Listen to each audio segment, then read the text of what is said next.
বাচ্চা থেকে বড় সকলেরই কেক ভীষণই পছন্দের, আর তাই এই ভিডিওতে সকল প্রকার টিপস সহ একদম ঘরে থাকা সামান্য কিছু উপকরণ দিয়েই তৈরি করে দেখাবো সফট স্পঞ্জি ম্যাঙ্গো কেকের রেসিপি। আর এই ম্যাঙ্গো কেকটা কোনো রকম ময়দা, ডিম, ঘি অথবা বাটার ছাড়াই খুব সহজে গ্যাস ওভেনেই বানিয়ে নিতে পারবেন। আর এই ম্যাঙ্গো কেক খেতেও হয়ে থাকে দুর্দান্ত। তো তাহলে এই ম্যাঙ্গো কেক বানাতে কী লাগছে সেটা দেখে নিন। তো ম্যাঙ্গো কেক তৈরির জন্য প্রত্যেকটা ইনগ্রেডিয়েন্টের সঠিক মাপ নিয়ে নেওয়াটা কিন্তু খুবই জরুরি। আর তার জন্য আমি একটা বাটি মেপে নিয়ে নিলাম 1 বাটি পরিমাণে সুজি। আর এই বাটিটা মেপেই নেক্সট সমস্ত উপকরণগুলো নিয়ে নেব। তো সুজিটা ব্লেন্ডিং জারের মধ্যে ট্রান্সফার করে নিয়ে এবার 1 থেকে 1.5 মিনিট সময় ধরে ব্লেন্ডিং জারের মধ্যে সুজিটা খুব ভালো করে আমি ঘুরিয়ে নিয়েছি। আর তাতে দেখুন একদম একটা ফাইন পাউডার তৈরি হয়েছে। আর এরকমই একটা ফাইন পাউডার আমাদেরকে তৈরি করতে হবে। এবার নেক্সট উপকরণ হিসাবে আমি এখানে একটা বড় সাইজের হিমসাগর আম নিয়ে নিয়েছি। এখন এই সময় বাজারে বেশ অনেক রকমেরই আম অ্যাভেলেবেল আছে, আর তাই অবশ্যই আপনারা নিজেদের পছন্দ মতন আম নিয়ে নিতে পারেন ম্যাঙ্গো কেক তৈরির জন্য। তবে খেয়াল রাখবেন আম যেন অবশ্যই মিষ্টি হয়। তো আমটা সবার প্রথম খুব ভালো করে ধুয়ে পরিষ্কার করে নিয়ে আমটা স্লাইস করে কেটে নিয়েছি। আর তারপরে একটা চামচের মাধ্যমে আমের থেকে পাল্পটাকে বের করে নেব। চাইলে আপনারা চামচের পরিবর্তে ছুরিরও ব্যবহার করতে পারেন। আমের স্লাইসের মধ্যে থেকে পাল্পটা বের করে নেওয়ার পর এবার আমের আঁটিটা ঠিক এভাবে চাপ দিয়ে দিয়ে আমের পাল্পটাকে বের করে নেব। একটা গোটা আমের পাল্পই কিন্তু আমি ম্যাঙ্গো কেক তৈরিতে ব্যবহার করব। তো সম্পূর্ণ আমের পাল্পটা ব্লেন্ডিং জারে ট্রান্সফার করে নেওয়ার পর ঠিক যে বাটিটা মেপে সুজি নিয়েছিলাম ঠিক সেই বাটিরই 1/3 পরিমাণে দিয়ে দিচ্ছি চিনি। নেক্সট অ্যাড করব ওই সেম বাটিরই 1/2 বাটি পরিমাণে টক দই। আর সবশেষে অ্যাড করব ওই সেম বাটিরই 1/4 পরিমাণে ভেজিটেবিল অয়েল। ভেজিটেবিল অয়েলের পরিবর্তে আপনারা বাটারেরও কিন্তু ব্যবহার করতে পারেন। তো এবার এই সমস্ত উপকরণ একসাথে দেখুন আমি খুব ভালো করে ব্লেন্ড করে নিয়েছি। আর ব্লেন্ড করার পর দেখুন একটা স্মুথ টেক্সচার কিন্তু এই মিক্সচারটার মধ্যে চলে এসেছে। এবার এই মিক্সচারটার মধ্যে আগে থেকে পাউডার করে রাখা সুজিটা ডিরেক্ট দিয়ে দেব। সুজিটা দিয়ে দেওয়ার পর 30 থেকে 40 সেকেন্ডের মতন ব্লেন্ডিং জারের মধ্যে জাস্ট একটু ঘুরিয়ে নেব। এতে সুজিটা খুব ভালোভাবে মিশবে। তো দেখুন ম্যাঙ্গো কেকের জন্য একটা স্মুথ কেকের ব্যাটার কিন্তু তৈরি হয়েছে। আর ঠিক এরকমই একটা কেকের ব্যাটার আমাদেরকে তৈরি করতে হবে। তো এবার এই ব্যাটারটা ডিরেক্ট আমি একটা বড় বোলের মধ্যে ট্রান্সফার করে নেব। আর হ্যাঁ, কেকের ব্যাটার তৈরিতে এখানে চিনির কিন্তু কোনো অ্যাকিউরেট মাপ নেই, কারণ চিনির পরিমাণটা আম কতটা মিষ্টি তার উপরেও কিন্তু নির্ভর করছে। তো এবার ঢাকনা চাপা দিয়ে ব্যাটারটাকে আমি রেস্টিংয়ে রাখবো 30 মিনিটের মতন।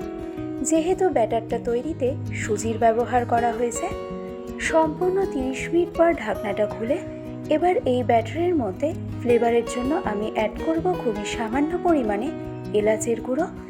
একই সাথে দিয়ে দেব 1 চা চামচ বেকিং পাউডার। আর তারই সাথে অ্যাড করব 1/2 চা চামচের মতন বেকিং সোডা। এবার এই 3টে উপকরণ ব্যাটারের সাথে জাস্ট একটু মিশিয়ে নেব। বেকিং পাউডার ও বেকিং সোডা দেওয়ার পর ব্যাটারটা কিন্তু খুব বেশিক্ষণ সময় ধরে হুইস্ক করবেন না। তো ব্যাটারটা মিক্সড করতে করতেই আমি অ্যাড করে নিলাম খুবই সামান্য পরিমাণে নুন। আর দিয়ে দিলাম 2 থেকে 3 টেবিল চামচের মতন দুধ। যদি ব্যাটারটা খুব বেশি ঘন মনে হয় তবেই কিন্তু দুধের ব্যবহার করবেন। তো এবার ফাইনালি 1 মিনিটের মতন ব্যাটারটা খুব ভালো করে হুইস্ক করে নেব। আর ফাইনালি হুইস্ক করে নিলেই ম্যাঙ্গো কেকের জন্য ফাইনালি ব্যাটার কিন্তু আমাদের একদম রেডি। এবার ফাইনালি কেকটা সেট করার জন্য একটা স্টিলের পাত্র আগে থেকেই আমি রেডি করে নিয়েছিলাম। এবার তৈরি করা কেকের মিশ্রণটা ডিরেক্ট আমি পাত্রের মধ্যে ট্রান্সফার করে নিচ্ছি। সম্পূর্ণ মিশ্রণটা ট্রান্সফার করে নেওয়ার পর এবার খুবই হালকা হাতে একটু ট্যাপ করে নিতে হবে। এতে কেকের মিশ্রণটা খুব ভালোভাবে পাত্রের মধ্যে সেট হয়ে যাবে। আর এই স্টেপটা কিন্তু খুবই গুরুত্বপূর্ণ। তো এবার গার্নিশিংয়ের জন্য আমি অ্যাড করে নিচ্ছি অল্প একটু চপ করে নেওয়া আমন্ড আর একটা কাজু বাদাম, তবে এটা সম্পূর্ণ অপশনাল। এবার নেক্সট গ্যাসটাকে অন করে একটা সসপ্যানের ঠিক সেন্টারে একটা খাবার রাখার স্ট্যান্ড রেখে দিলাম। এবার এই সসপ্যানের মুখে ঢাকনাটা বন্ধ করে হাই ফ্লেমে সসপ্যানটা প্রায় 6 থেকে 7 মিনিটের জন্য প্রিহিট করে নেব। এবার সম্পূর্ণ 7 মিনিট পরেই এই কেকের বাটিটা ডিরেক্ট আমি খাবার রাখার স্ট্যান্ডের ওপরে বসিয়ে দেব। চাইলে আপনারা মোল্ডের মধ্যেও কেকটা সেট করতে পারেন, তবে যেহেতু সবার বাড়িতে সবসময় মোল্ড অ্যাভেলেবেল থাকে না, তার জন্যই আমি একটা স্টিলের বাটির মধ্যে কেকটা সেট করে দেখাচ্ছি। এবার ঢাকনা চাপা দিয়ে কেকটা বেক হতে দেব 40 থেকে 45 মিনিটের জন্য। ঢাকনার মধ্যে যে ছিদ্রটা রয়েছে সেটা আমি একটা লবঙ্গ দিয়ে বন্ধ করে দিলাম, যাতে ভেতরের স্টিমটা বজায় থাকে। গ্যাসের ফ্লেমটাকে আমি এই সময় একদম লোতে করে দিয়েছি। আর মাঝে মাঝে ঢাকনা খোলার কিন্তু কোনো নিয়ম নেই, একবারে 45 মিনিট পরেই ঢাকনাটা আমাদেরকে ওপেন করতে হবে। সম্পূর্ণ 45 মিনিট পরেই এবার আমি ঢাকনাটা ওপেন করব। তো আপনারা একটু লক্ষ্য করলেই দেখতে পাবেন কেকটা কিন্তু খুব সুন্দরভাবে ফুলে উঠেছে। এবার একটা ছুরির সাহায্যে আপনাদেরকে চেক করে দেখাচ্ছি। তো দেখুন, ছুরিটা কিন্তু একদম ক্লিন বেরিয়েছে, অর্থাৎ কেকটা কিন্তু একদম পারফেক্ট বেক হয়েছে। এছাড়াও আরও একটা পদ্ধতি রয়েছে, সেটা হলো কেকের চারপাশটা হালকা হাতে একটু ট্যাপ করে দেখবেন।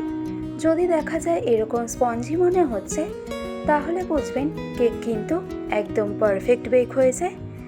এছাড়াও কেক যখন একদম পারফেক্ট বেক হবে, তখন দেখবেন কেকের চারপাশটা কিন্তু কেক টিনের মধ্যে থেকে ছেড়ে চলে আসবে। এই 3টে পদ্ধতিতেই আপনারা কেকটা চেক করতে পারেন। তো এবার কেকটা সম্পূর্ণভাবে ঠান্ডা হতে দেব, আর তারপরেই কেকটা আনমোল্ড করব। যে কোনো প্রকারের কেকের ক্ষেত্রেই যদি কেকটা গরম থাকা অবস্থাতেই আনমোল্ড করা হয়, তবে সেক্ষেত্রে কিন্তু কেক ভেঙে যাওয়ার সম্ভাবনা থাকে। তো কেকটা ঠান্ডা হয়ে যাওয়ার পর একটা ছুরির সাহায্যে কেকের চারপাশটা হালকা করে একটু ছাড়িয়ে নিচ্ছি। যদিও বা কেকটা পাত্রের গায়ের থেকে এমনিতেই ছেড়ে এসেছিল। তো এবার ফাইনালি আপনাদেরকে দেখাবো যে কেকটা ঠিক কেমন তৈরি হয়েছে। তবে তার আগে কেকের ওপর থেকে কাগজটা সরিয়ে নেব। এই রকম সাদা কাগজের পরিবর্তে চাইলে কিন্তু আপনারা বাটার পেপারেরও ব্যবহার করতে পারেন, তবে লেখা কাগজের কিন্তু ব্যবহার করবেন না। তো আপনারা দেখে হয়তো বা বুঝতে পারছেন কেকটা কিন্তু ভীষণই সফট আর স্পঞ্জি তৈরি হয়েছে।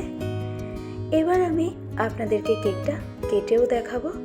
আমি প্রত্যেকটা উপকরণের ঠিক যেরকম মাপটা দেখিয়েছি, সেই মাপে যদি আপনারা কেকটা তৈরি করেন, তাহলে আশা করছি একদম পারফেক্ট কেক আপনারাও খুব সহজেই বানিয়ে নিতে পারবেন।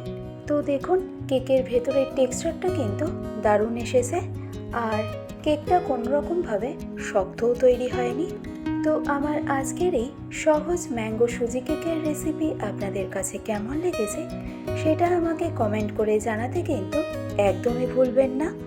ভালো লাগলে অবশ্যই এভাবে একবার ট্রাই করে দেখবেন। আশা করছি আপনাদের ভালোই লাগবে। আজকের ভিডিওটি এই পর্যন্তই। ভালো থাকবেন, সুস্থ থাকবেন। ধন্যবাদ।